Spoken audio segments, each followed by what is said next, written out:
2026-2027 বিত্তীয় বৰ্ষৰ কাৰণে বাজেট উত্থাপন কৰিব অসম চৰকাৰে আৰু এই বিষয়টোৰ এটা পৰিপূৰক পদক্ষেপ হিচাপে আমি ভাৰতীয় জনতা পাৰ্টি অসম প্ৰদেশৰ তৰফৰ পৰা আজি প্ৰাক বাজেট আলোচনা এটা আয়োজন কৰিছোঁ। অসমৰ সকলো ক্ষেত্ৰৰ যিসকল বিশেষ অগ্ৰণী ব্যক্তিত্ব, সি শিক্ষা হওক, স্বাস্থ্য হওক বা অন্যান্য বিভিন্ন খণ্ডৰ সকলো খণ্ডৰে এই অগ্ৰণী ব্যক্তিত্বৰ আমন্ত্ৰণেৰে আমি ভাৰতীয় জনতা পাৰ্টি অসম প্ৰদেশে এটা পৰামৰ্শসূচক এটা ভূমিকা গ্ৰহণ কৰিব বিচাৰিছোঁ।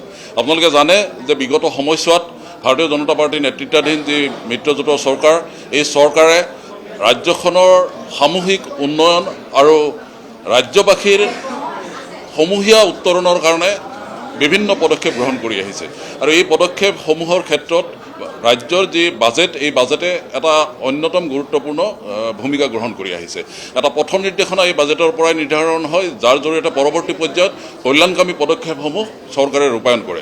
গতিকে এই ব্যৱস্থাটোৰ এটা পৰিপূৰক যাতে ভূমিকা আমাৰ সমাজ জীৱনে ল'ব পাৰে, এটা ৰাজনৈতিক দল হিচাপে আমি ভাৰতীয় জনতা পাৰ্টীয়ে সেই ভূমিকা গ্ৰহণ কৰিব বিচাৰিছোঁ আৰু সমাজ জীৱনৰ বিভিন্ন অংশৰ আমাৰ যিসকল নেতৃস্থানীয় ব্যক্তি আছে, আমাৰ বিশ্ববিদ্যালয়ৰ উপাচাৰ্যৰ পৰা আৰম্ভ কৰি ব্যৱসায়িক গোষ্ঠীৰ মুৰব্বীলৈকে, ব্যৱসায় সংগঠনৰ মুৰব্বীলৈকে, আমাৰ এণ্টাৰপ্ৰেনাৰে হওক বা অন্যান্য বিভিন্ন ক্ষেত্ৰৰ একাডেমিচিয়ানে হওক, সকলোখিনি আজি সমবেত হৈছে আৰু আমি ইয়াৰ জৰিয়তে আগন্তুক যি বাজেট, সেই বাজেটত এটা পৰামৰ্শমূলক আমাৰ বক্তব্য সন্নিৱিষ্ট কৰাৰ কাৰণে অসম চৰকাৰক অনুৰোধ জনাম।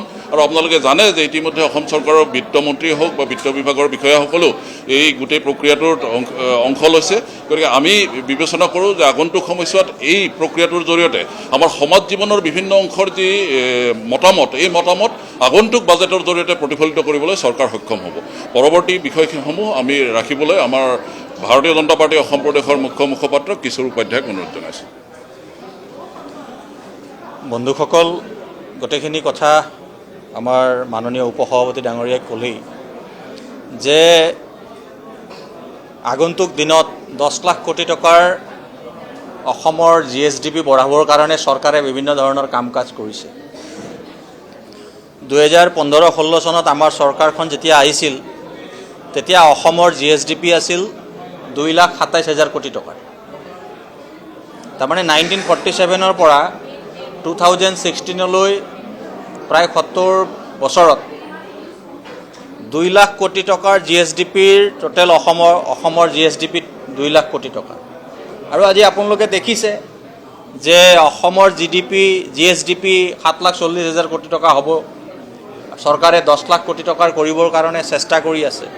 তো এইটো অসমৰ বিগত দিনৰ যি ব্যৱস্থা, তাৰ জৰিয়তে যিখিনি কাম কৰা হৈছে, তাৰ জৰিয়তে এই সফলতা লাভ কৰিবলৈ সক্ষম হৈছে।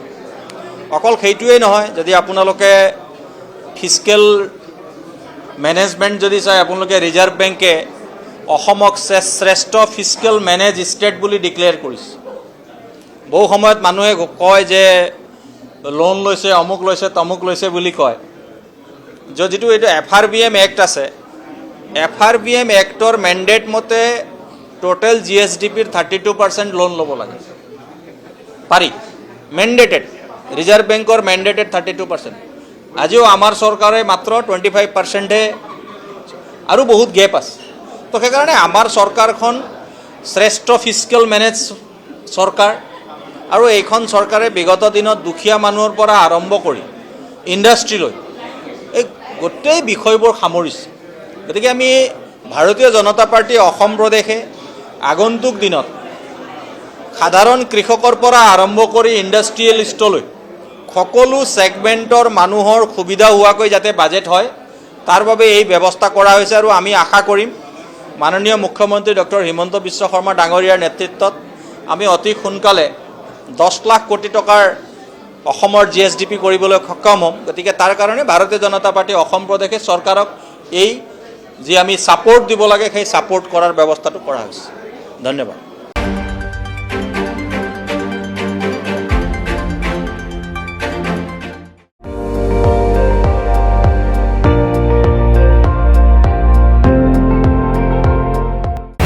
আপুনি চাই আছে ND24, সৰ্বশ্ৰেষ্ঠ নহয়, সৰ্বোত্তমৰ দৌৰ।